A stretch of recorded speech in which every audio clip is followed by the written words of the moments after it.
Hi, this is Mark Rohrig with Rohrig Video, and I've been doing weddings for over 40 years, so we're talking about a lot of memories. It's been a great deal of fun to be a part of all of these events and to see everybody really probably at some of the happiest moments in their lives. So now, after 40 years of basically capturing memories, I'm going to transition into a little bit different phase, which I think will become very important, especially to baby boomers and Generation X. So let's talk about those boxes of photos you still have, VHS tapes that you have, those DVDs that you have, those slides that you have, all those photos. You might even have some old 8mm and Super 8mm film. This is what we actually grew up with. This is how our memories were captured at that point in time. And then also, you've got all kinds of new technology that has come along. And the new technology, as it comes along, kind of creates some different problems for you. In fact, technology moves forward at an ever more rapid rate than it ever has before. And the problem is, technology is always going to change and it's always going to evolve, but it tends now to leave and actually abandon previous technologies. That's why you have all of these boxes of these items. So let me tell you the story of someone that contacted me in 2020.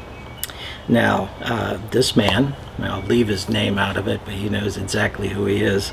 But he reached out to me. I had done shot both of his daughters' weddings. And so I've known them for quite some time. And he ended up with quite a dilemma because he had, in the first wave, the 2020 edition of the project that we actually did together. So he had tons of VHS tapes. So he's got all of these memories, and of course, he's got to get them converted. Well, it's kind of strange for me to hear a whole lot of people that still have not gotten those changed over, but when you listen to what he had to say, it certainly makes a lot of sense. So he's got concerns. Number one, the idea of taking these precious memories. So you've got that photo, that one-of-a-kind, once-in-a-lifetime photo of whether it's your son or daughter or your parents or grandparents or whatever, or some VHS tape that's got this moment that just doesn't exist anywhere else. And the idea that you're going to package this thing up and throw it out there in the mail and trust that something's not going to happen to it. You can insure it for all you want, but that still is not going to ever replace what you lost. In fact, now it's even very difficult to find some type of what we'll call them a large store location in order to drop these items off, so they're still going to take it and ship it. But you're also going to find it's getting to be even more and more difficult to be able to do that and have some place to even drop things off. Everything seems to want to go straight online, and then they're not responsible for anything that happens to any of the packages while they're en route to them, and of course back again. We'll get into terms of use here in a little bit. So this creates a bit of a dilemma and a big concern for those particular generations. Now, the millennials and the Generation Z, that's a little different. I mean, this is their world. This is how they capture their memories. This is how they kind of store their memories within this device. But ultimately, what they do is they are trusting and they are uploading to some type of online storage entity. Again, when you talk about an online storage entity, here again, I bring up that term, terms of use. We'll cover that here in a little bit as well.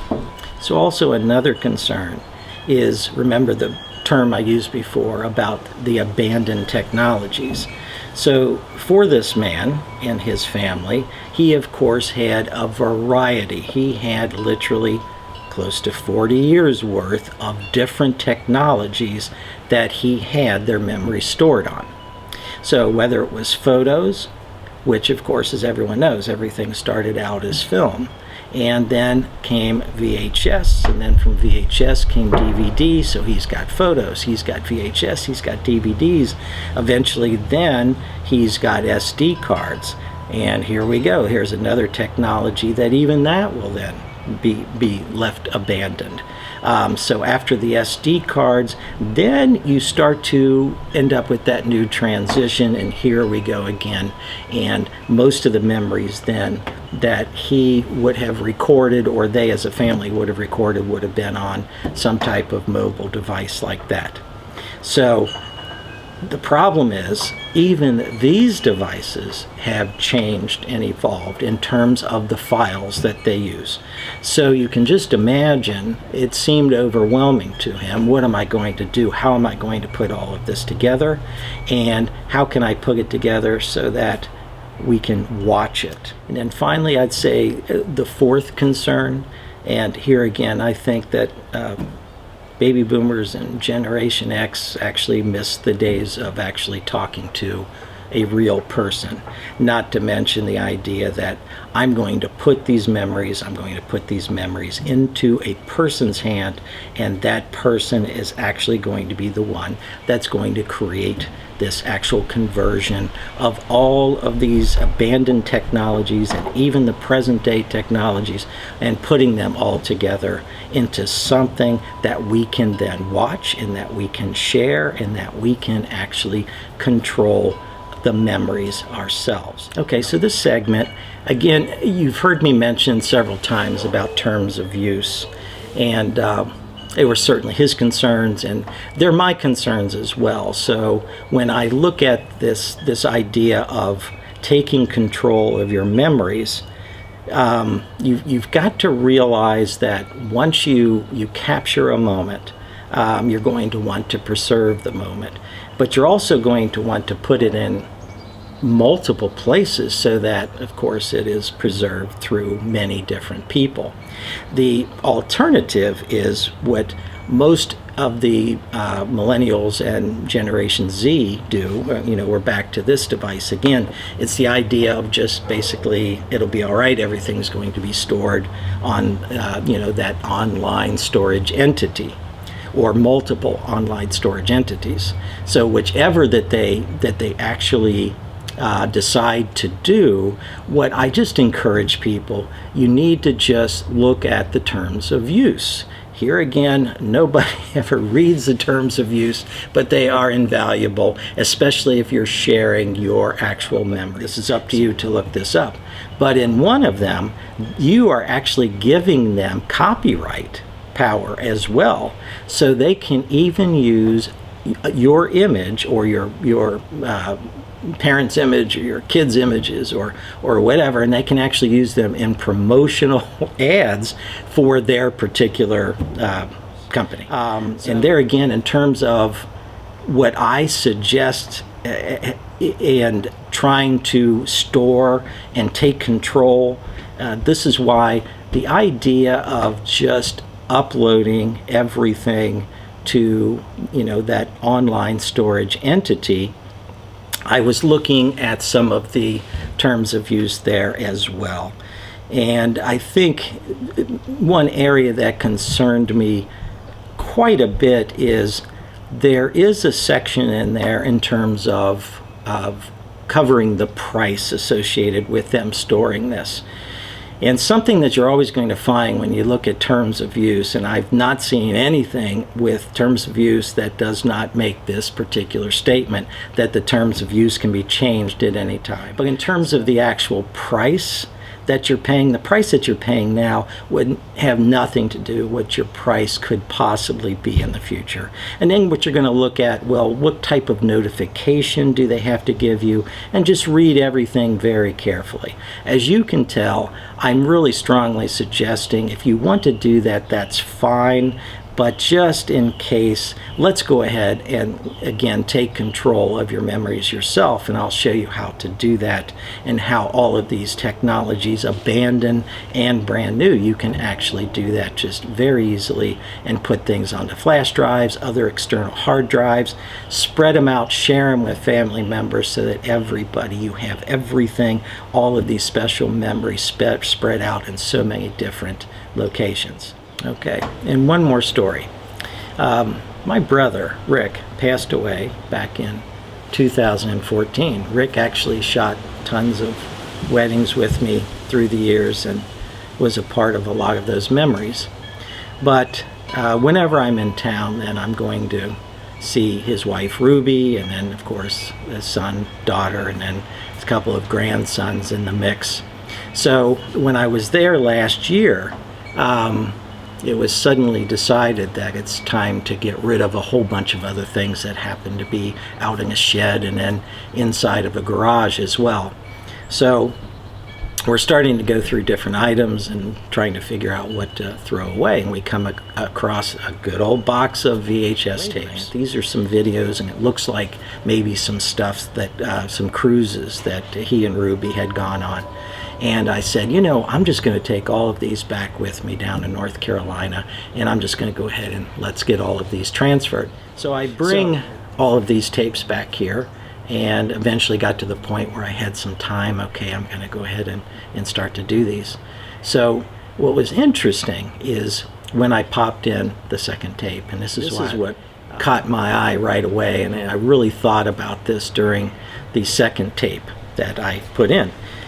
Because it was actually titled Mammoth Caves. The interesting thing is every family, and right now you're going to be nodding your head up and down, every family had that person that was shooting with the camera, whether it was a photo camera or VHS, the good old camcorders. So what struck me as just so fascinating is the second tape, and it comes up, and it was from 1989.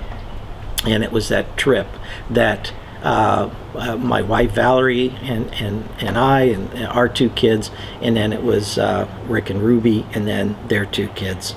So in 1989, it was just amazing to be able to see that, because for me that was one of the rare times that I actually saw myself on videotape.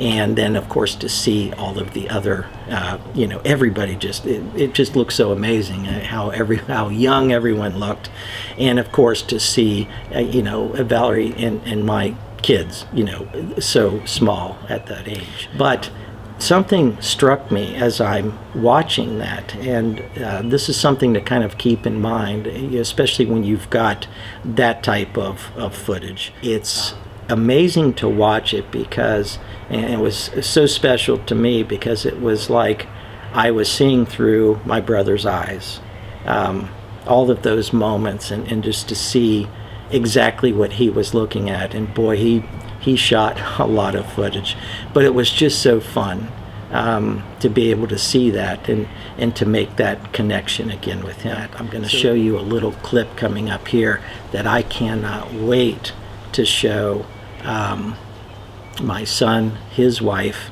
and of course the two granddaughters, because well, I'll let you see it and I think you'll understand. But it's those little moments, and I cannot wait to see their face when they realize, wait a minute, that's Grandpa and that's Papa. There's just no way. It's going to be very interesting because Derek in 1989 was about the same exact age as the youngest of the granddaughters. So this is really short, and of course listen very carefully to what my son has to say at the very end of it, but enjoy this.